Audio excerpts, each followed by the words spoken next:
Yo, what's up? Welcome back to another episode of the Swiss.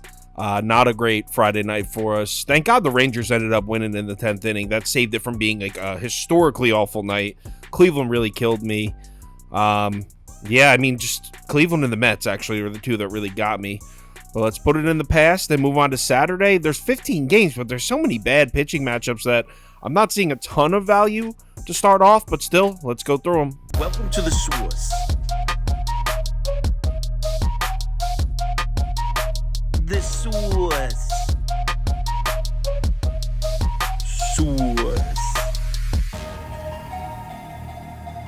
Hey, get the Swiss. Cubs at Cardinals. This one's over in London. Justin Steele pitching against Adam Wainwright. Couple of blokes.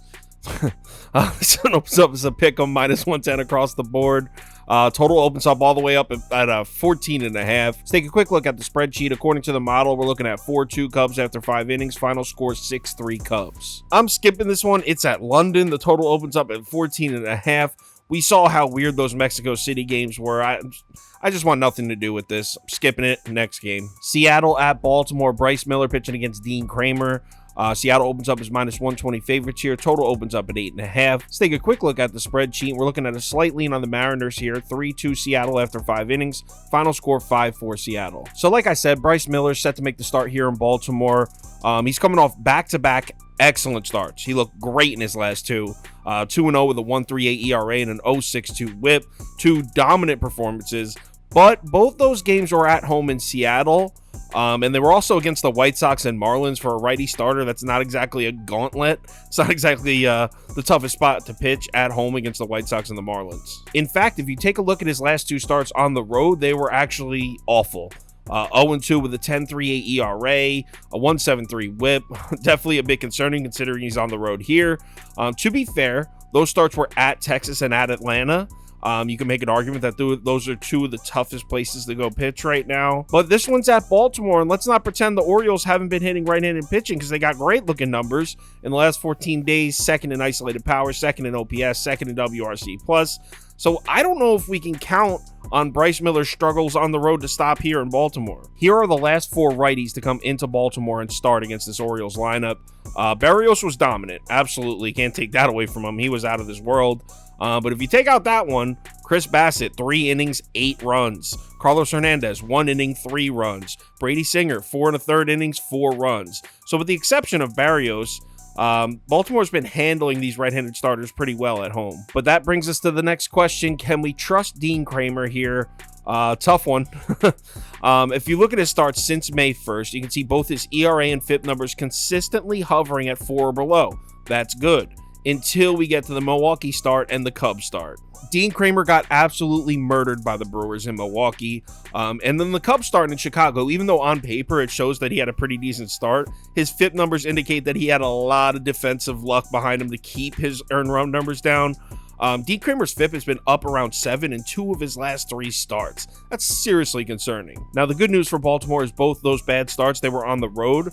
In fact, if you isolate Dean Kramer's numbers to just his home starts since May 1st, you'll see there's been 4 starts at home since May 1st. Numbers look solid. An ERA at 3, 2.73 FIP. I mean, those are actually excellent looking. And if you're thinking, well, Kyle, wait, who did he pitch against in those 4 home starts to put up those awesome numbers? Check this out. Look at his opponents in those 4 starts. Toronto, Texas, the Angels, and Tampa. 4 of the most dangerous lineups in baseball. So we've seen good lineups recently since May 1st come into Baltimore to try to hit off Dean Kramer and fail. And it's not like the Seattle Bats are setting the world on fire right now. I mean, I know the last 2 games they put up some runs, but they did that about a week and a half ago too and quickly went cold. In fact, here are their numbers over the last 14 days against right-handed pitching. Just 22nd in OPS, 18th in WRC+. Every time you think this Seattle lineup is about to get hot, they show you that they're not.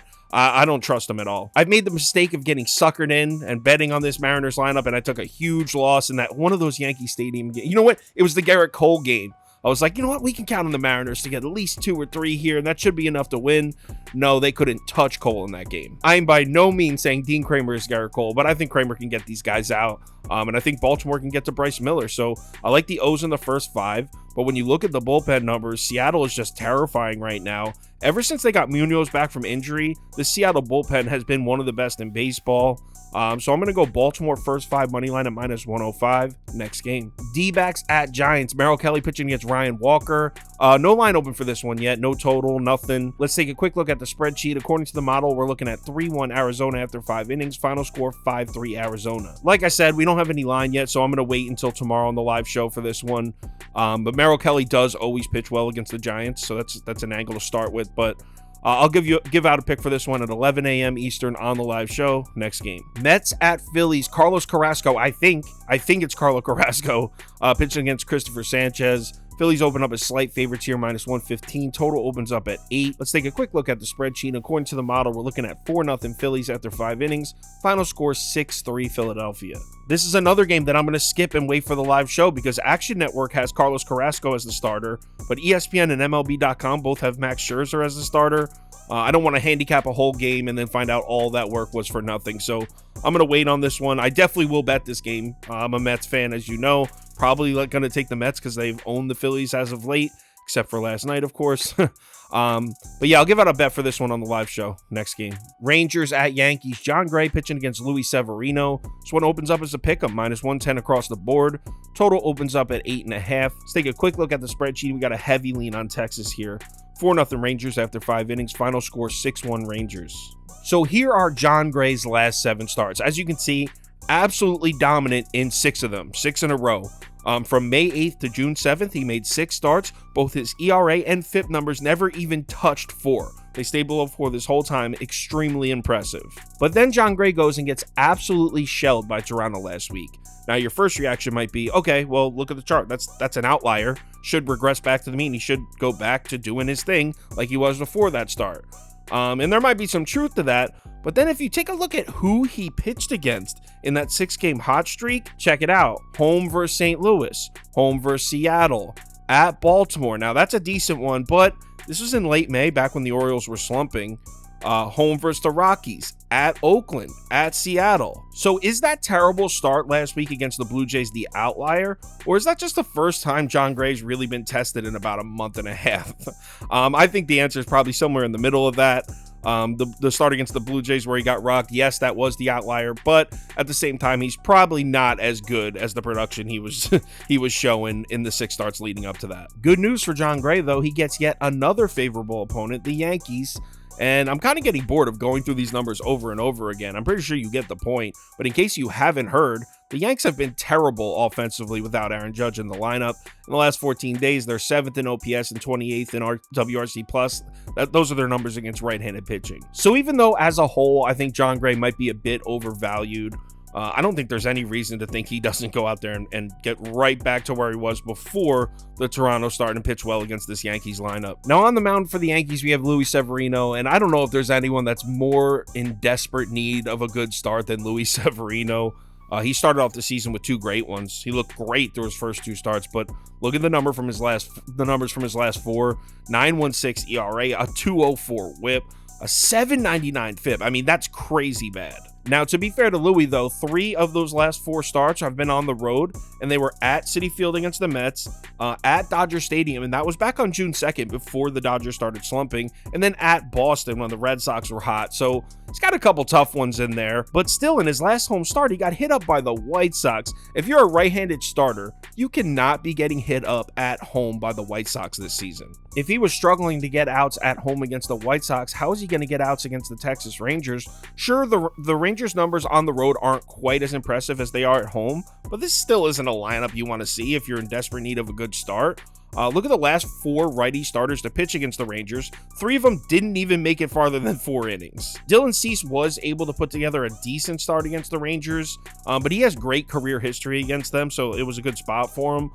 The other 3, they rocked. So I really think Texas should have no problem hitting off Severino. I'm sure Luis Severino will turn his season around at some point, but I just don't think this is the spot for it. They're going to give us the Rangers at a cheap price again. I'm going to take them again. Give me Texas moneyline at -115 next game. Oakland at Toronto. Hogan Harris pitching against Jose Berrios. Toronto opens up as -325 favorites, but it's moved. It's down to like -260 or something. Total opens up at 9. Let's take a quick look at the spreadsheet, and we are deadlocked here. First 5 1-1, 9-inning score 3-3. I'm going to skip this one until I can see some live movement because I am kind of bewildered with what we just saw. I mean, Oakland just hit up Bassett at home. Chris Bassett's been excellent at home in Toronto so far this season. So if they got to Bassett in Toronto, who's to say they don't get to Barrios? I mean, on paper, Jose Barrios should handle his shit here, but I'm going to pass for now. I want to see what the line does in the morning. Next game. Red Sox at White Sox. James Paxton pitching against Lance Lynn. Another pick'em. Open up at -110 across the board, and the total opens up at 8.5. Let's take a quick look at the spreadsheet. We got a solid lean on Boston here. 4-1 Red Sox after 5 innings. Final score 6-3 Red Sox. This one really comes down to what your thoughts are on James Paxton. Here are his 7 starts this season on a chart. You can see the last 4, he's been an absolute beast. Little rocky in the beginning of the season, but 4 solid starts in a row. 3 of them were outrageously good. But to be fair, if you take a look at the last 4 games, you got a home start against the Rockies in there. Colorado can't hit lefties for shit. You got to start against the Twins in there. I mean, Minnesota hasn't been hitting lefties at all. One of the worst lineups in baseball against lefties right now. But overall, he's pitched well. Let's give Paxton some credit. So does he continue his hot streak here in Chicago against the White Sox? Well, these numbers, these offensive numbers from the White Sox recently would indicate that he probably will. White Sox looked like they were getting themselves together against lefties for about a week. Didn't last long because they're struggling again. In the last 14 days, White Sox are 22nd in OPS, 22nd in WRC plus against left-handed pitching. And to make matters worse, not only are they not hitting lefties, they're not hitting at home either. On their last 30 days, 22nd in OPS, 23rd in WRC plus. This White Sox team just isn't good. Early in the season, rewind about a month, I was giving them the benefit of the doubt. I figured it was only a matter of time before Chicago started winning some games, but they just don't seem to have it this year. And with Lance Lynn pitching against this Red Sox lineup, I just seriously doubt I could get there with the White Sox in this spot. As you can see from Lance Lynn's splits, he's got a 7.64 ERA at home in Chicago this year. Now, FIP indicates that he's had a little bit of bad luck, but still, 764 is 764, man. No need to dive any deeper into this one. At this price, I gotta go right back to Boston like I did last night. I want to see what the line does before I actually lock it in, but I can almost guarantee I'll be on the Red Sox. Give me Boston money line. Next game. Braves at Reds. Jared Schuster pitching against Graham Ashcraft. Atlanta opens up as -140 favorites. Total opens up at 11. Take a quick look at the spreadsheet. We got a lean on the Braves here. 5-3 Braves after 5 innings. Final score 7-5 Braves. I honestly have no idea what to do with this game. I mean, I don't believe this Reds team is as good as a 12-game win streak would indicate. They keep getting matched up with these terrible starting pitchers, but it doesn't start here. They're up against Jared Schuster, so who's to say this winning streak even ends? I will say Graham Ashcraft is pitching, and if you're thinking, well, Kyle, it doesn't matter, the Reds they just keep winning, it doesn't matter who's pitching, I'll have you know that the Reds winning streak started after Graham Ashcraft got hurt. That actually, maybe that was the reason they started winning, was Graham Ashcraft went on the 10-day IL. Here are Ashcraft's numbers from his last 7 starts, just in case you don't really understand how truly awful he's been. 12.72 ERA, a 2.14 whip.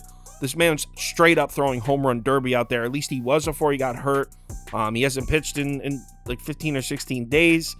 Maybe he comes back with some momentum, but he was looking like one of the worst starting pitchers in one of the worst pitchers in baseball that had a spot in a rotation. That's what he was before he got hurt. So obviously I like the Braves, but it's tough to really fade this Reds lineup, especially against Jared Schuster. When are the Reds going to play against a good starting pitcher? Who knows? So I guess probably I'll bet Atlanta in some way. I'll let you know on the live show. Next game. Brewers at Guardians. Freddie Peralta pitching against Tanner Bybee. Cleveland opens up as very slight favorites here, -120. Total opens up at 9. Let's take a quick look at the spreadsheet, and we got a heavy lean on Cleveland here. 4-1 Guardians after 5 innings. Final score 6-2 Cleveland. Don't look now, but Freddie Peralta has actually been solid in 2 of his last 3 starts. Not elite, not the Freddie Peralta of last season, but he's been solid. You can see on the chart, the Baltimore start and the Pittsburgh start. Both the earned run numbers and the FIP numbers chilling around 4 or lower. That's solid for Freddie. But he has had 3 home starts in a row. If you look at Peralta's home away splits, this is on the season, his ERA jumps from a 3.75 to a 6.04 on the road. His FIP jumps from a 3.88 to a 6.24 on the road. He's been much less reliable away from his home ballpark in Milwaukee. And on the road in Cleveland is is not going to be an easy spot for Freddie.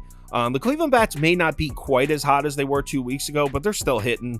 In the last 14 days, they're 11th in WRC plus and 11th in OPS against right-handed pitching. But it's not just against righties. Look at the Guardians' offensive production at home for the last 30 days. They're 3rd in average, 5th in WRC plus, 8th in OPS. Cleveland's won 5 straight series at home, dating back to about 4.5, 5 weeks ago, and that's because they've been hitting. Well, they've been pitching too, and their bullpen's awesome, so I shouldn't have said that's because they've been hitting. They have been hitting, though. And to add another problem to the list for Milwaukee, Tanner Bybee's on the mound, who's got great looking splits at home this year. He's got a 2.57 ERA at home compared to a 5.68 on the road. 2.70 FIP at home is great compared to a 5.33 on the road.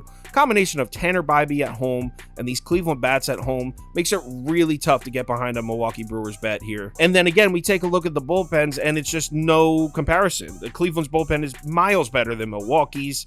I think the Guardians at this minus 125 price is a steal. I loved Cleveland last night. I lost a lot of money on them. I think they get it back. I actually still think they win this series at home. So give me Cleveland money line at minus 125 next game. Pirates at Marlins. Osvaldo Bido pitching against Brian Hoeing. Really electric matchup there. Marlins open up as minus 155 favorites. Total opens up at 8.5. Let's take a quick look at the spreadsheet. According to the model, we're looking at 2-1 Marlins after 5 innings. Final score 5-3 Marlins. I have no interest in betting this bullshit. Between these starters, they have 6 combined career starts to their names. Obviously, I don't want to bet the Pirates. Certainly don't want to bet them to win 2 in a row. It was kind of ridiculous the way they even won last night. I guess I'll say Marlins are pass. Maybe I'll use the Marlins money line as a parlay piece on the live show. I don't know. Skipping it. Next. Royals at Rays. Jordan Lyles. It's Jordan Lyles day. Everyone rejoice. He's pitching against Yanni Chirinos, if he'll even start, because he's listed as the starter all the time. The Rays are some weirdos with that. No line open for yet. I have no line, no total, nothing for this game yet. Let's take a quick look at the spreadsheet. And according to the model, obviously, we got to lean on Tampa. 4-1 Rays after 5 innings. Final score 6-2 Rays. Obviously, I got to wait on this one. There's no line open, but it's Jordan Lyles day, so there's no way I'm betting Kansas City. Maybe I'll find some way to bet Tampa in this one. I'll let you know on the live show. Next game. Twins at Tigers. Pablo Lopez pitching against Reese Olson. Minnesota opens up as minus 175 favorites. Total opens up at 8. Let's take a quick look at the spreadsheet. According to the model, we're looking at 3-2 Twins after five innings. 9-inning score, though, 4-4. So no lean on the side in the full game. So Pablo Lopez is pitching on the road, and I'm guilty of talking my fair share of shit on Pablo Lopez, specifically when he's at home. But on the road, he's been pretty good this year. In fact, I mean, he's been great on the road this year. 2.72 ERA, whip at 1 even, 3.44 expected FIP. As tough as I've been on Pablo Lopez this year, I've made fun of him a few times. On the road, you can't argue with those numbers. Now, we got to give some props to the Tigers bats. They've definitely woken up lately. In the last 14 days, Detroit's sitting at 6th in WRC+, 8th in WOBA, 5th in isolated power. Definitely hitting righties recently. That being said, we saw them collapse in what should have been a smash spot last night against Kenta Maeda. Now, obviously, Pablo Lopez spent the majority of his career with the Marlins, so Tigers bats haven't really seen him. 13 career bats combined between them all, but just a 154 OPS. So the little bit of Pablo Lopez the Tigers lineup has seen, they didn't produce it all against him. On the other side, we got Reese Olson pitching for the Tigers, and the wheels seem to have fallen off the wagon for this young man over his last 2 starts. So over his first 2 starts, he was great, by the way. He came out gunning. 2.70 ERA. This is through his first 2 starts. 2.07 FIP. It was looking like he just earned a spot right in the Tigers rotation. But in his last 2 starts, like I said, these numbers don't look great. 8.68 ERA, 6.27 FIP. And you think that the Minnesota Twins bats should be an easy matchup for him, but they've been secretly, quietly hitting right-handed pitching recently. No one's really talking about it, but the last 8 righty starters to see Minnesota, 30 1/3 innings pitched, 5.93 ERA, and a 1.54 whip. So the Twins have been getting to righty starters. And if you look at the Twins' numbers against righties in the last 14 days, the same way we did with Detroit, they're actually hotter than the Tigers. They're 5th in WRC+, 3rd in isolated power, 6th in WOBA. Because the Twins have been so up and down, they're kind of flying under the radar. They're hitting right-handed pitching right now. Now, there's no question that Detroit's bullpen has outproduced Minnesota's bullpen recently. So if you're asking what my favorite bet is for this game, It's Minnesota first 5 minus the half run at minus 120. I also might bet the Twins run line. I'm not sure yet. I'll let you know on the live show, but I definitely like the Twins in the first 5 without a doubt. Next game. Dodgers at Astros. Ronel Blanco pitching against Bobby Miller. Dodgers open up as minus 180 favorites. Total opens up at 9. Let's take a quick look at the spreadsheet, and we got a pretty solid lean on LA here.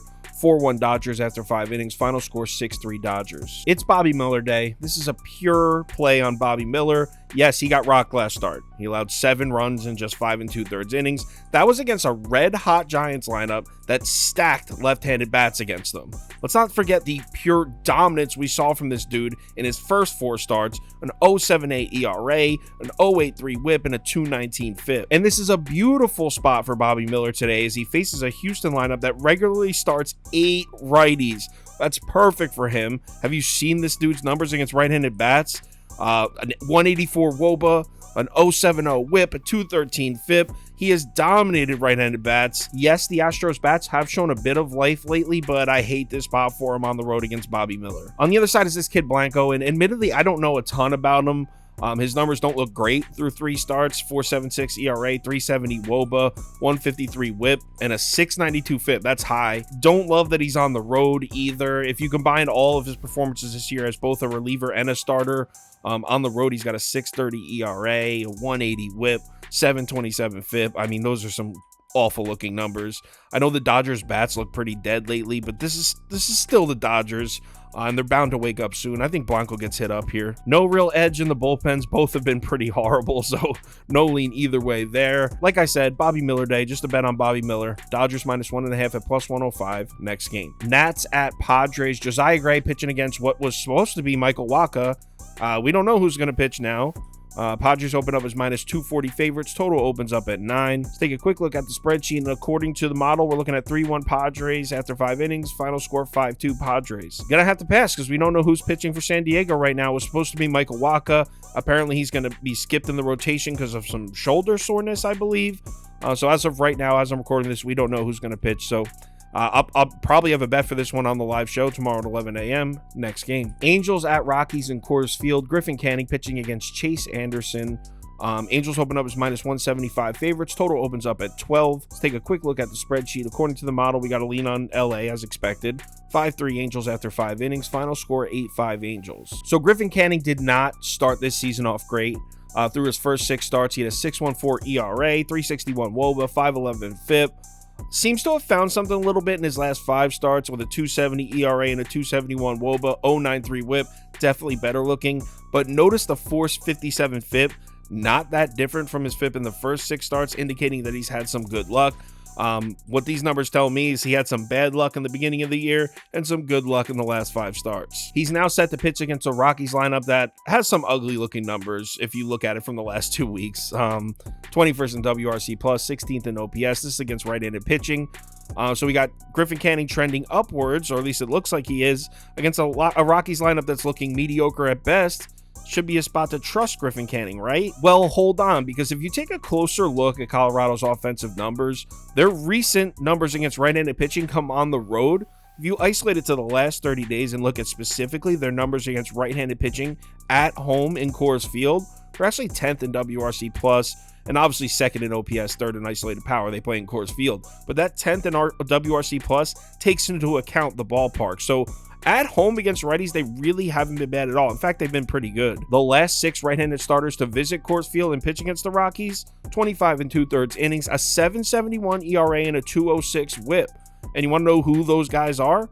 Alex Cobb, Logan Webb, Yu Darvish, and Justin Verlander. It's not scrubs they're hitting up. They've been hitting up good righty pitchers. Even during this hot streak for Griffin Canning, he still had some numbers that should concern you heading into Coors Field. 1.8 home runs per 9. This is during his hot streak and a very low 8.6 soft contact rate. So I think there's some negative regression on the table for Griffin Canning, and I don't like him pitching in Coors Field. On the other side, we got Chase Anderson, and man, that awesome start he got out to. He got off to such a hot start this year. Through his first 6 appearances, he had a 169 ERA, an 094 whip. But we kept saying, if you watch this channel, I kept saying 473 FIP and 523 expected FIP. There's negative regression coming for this guy. And it hit him like a pile of bricks. In his last 3 starts, he's got a 9.24 ERA, a 4.44 WOBA, 3.6 home runs per 9. A 3.6 home runs per 9 if you pitch in Coors Field is terrifying, and a 7.69 FIP. This is a nightmare spot pitching at home in Coors Field against an Angels team that's cranked right-handed pitching this entire season. Against righties on the road, the Angels are first in WRC+, first in isolated power, and first in WOBA. This is just a nightmare spot for Chase Anderson. So I think both starting pitchers get rocked here. And then when we get to the bullpens, there's even more reasons for runs. Over the last 2 weeks, both the Angels and Rockies bullpen have been struggling, to put it delicately. In the last 14 days, this is Angels are 21st in WOBA, 27th in FIP, 30th in expected FIP. The Rockies 25th, 28th, and 25th in the same exact categories. Both these bullpens struggling. And on the fact that Ballpark Pal has this projected as a 30% run boost spot. That's a combination of the ballpark and the weather. Yeah, I'm going over here. I don't care that it's at 12. Give me the over 12. If anything changes with any of these bets I just gave in this video, I'll let you know on Twitter. Like I said, live stream 11 a.m. We'll go through all 15 games. It'll be me and Toast. I'm going to send out some DMs, see if we can find a third. It might just be me and Toast. Last Saturday was just me and Toast. We'll see. But we'll go through all 15 games, cover the line movement, make our final decisions like we always do. If you're able to make it, we'd love to see you in the comments. Also, if you want the final tickets we put out, which has every bet I'm making and how much I'm placing on each bet, top bets parlay of the day. I got rocked today, by the way, so I'm due for a good one after yesterday. But that all of that can be found on KyleKirms.com. We had a rough Friday. Let's get it back. Not the greatest looking Saturday slate, but there's definitely some valuable spots. Remember to bet responsibly, and I'll talk to you on Twitter.